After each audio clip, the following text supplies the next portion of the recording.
we don't even have to have the NFL season start to have massive news. Micah Parsons. Oh, my Lanta.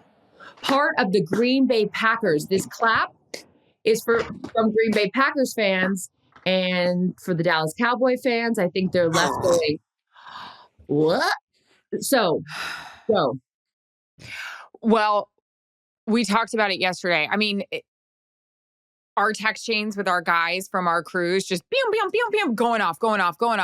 Like it's drama 24/7. There is no reality show, even Real Housewives of New York in its prime, that can keep up with this. It is just fantastic. Now, this is going to be a side note we talk about later. You and I are both in the middle of watching The Gambler and his Cowboys.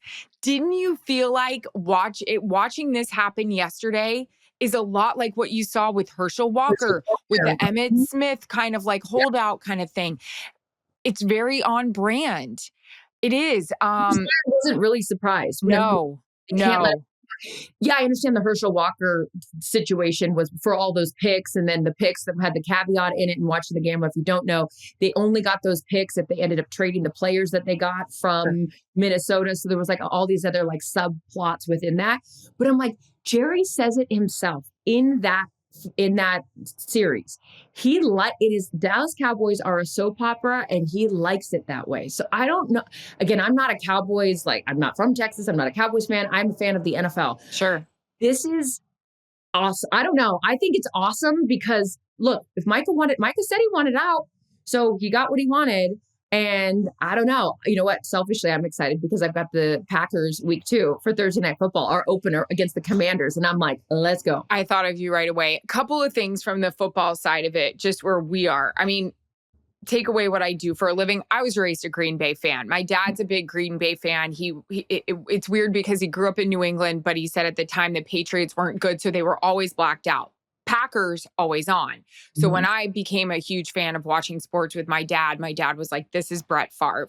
And so those were my memories of watching it with my dad. And then I got to do this for a living. And, Fox, when Erin was playing there, covered Packers a lot. So I got to know that organization really, really well. And it's been some of the coolest moments in my career. So as somebody that was raised a Packers fan, now I'm neutral, but I look at the whole organization through my dad's eyes. They don't get guys like this.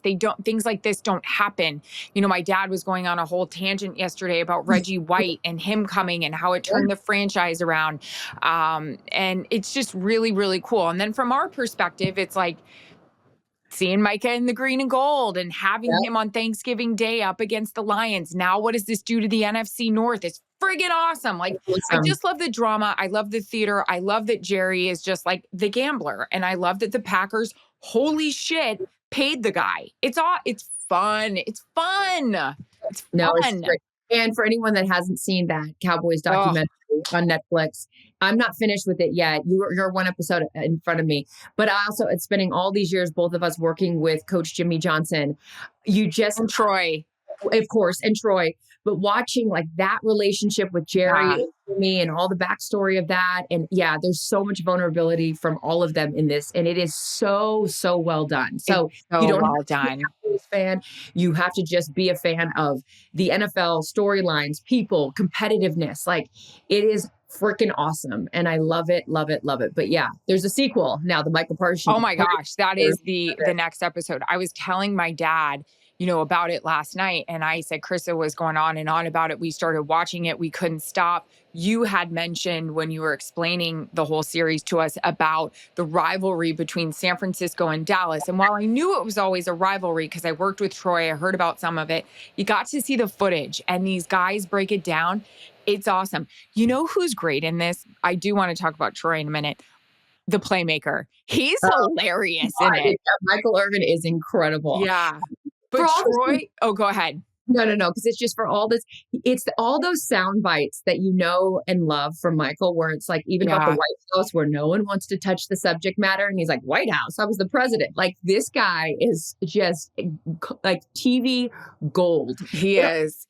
And Jarrett was saying, what a hell of a teammate, throw me the ball, this, I love watching those things through my husband's eyes. It was kind of that way when we watched the Jordan doc, the Jeter series as well.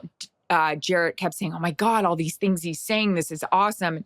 And he loved it too with the San Francisco and the Dallas rivalry. I think it was Steve Young who said, "The Cowboys made me the player I am. Like they made me better." And that reminds me of like Larry and Magic and that whole thing.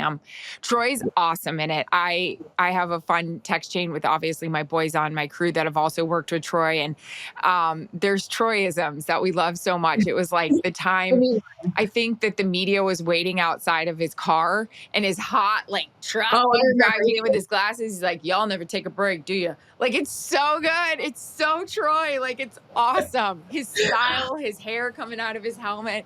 I love it. Love the story of, now that we've turned it, because again, we're just talking about it, but there's so many moments of it. The aquarium story. Oh my gosh. Jimmy go and get an aquarium and they bond over that. I just think it's, so again, you don't have to be a fan of the Cowboys. In fact, you can hate the Cowboys and you can watch this and find some sort of, through line of how you, even if you hate them, you have to respect that it was. I mean, you guys, this team has not been in an NFC championship game in 30 years. And we still talk about them every single They're my day. best-selling team on my clothing apparel. I mean, their fan base is rabid. They are just diehards. It's a religion. It's awesome. It's awesome. Worldwide. The value of this team is up there. I don't know if they're still the number one.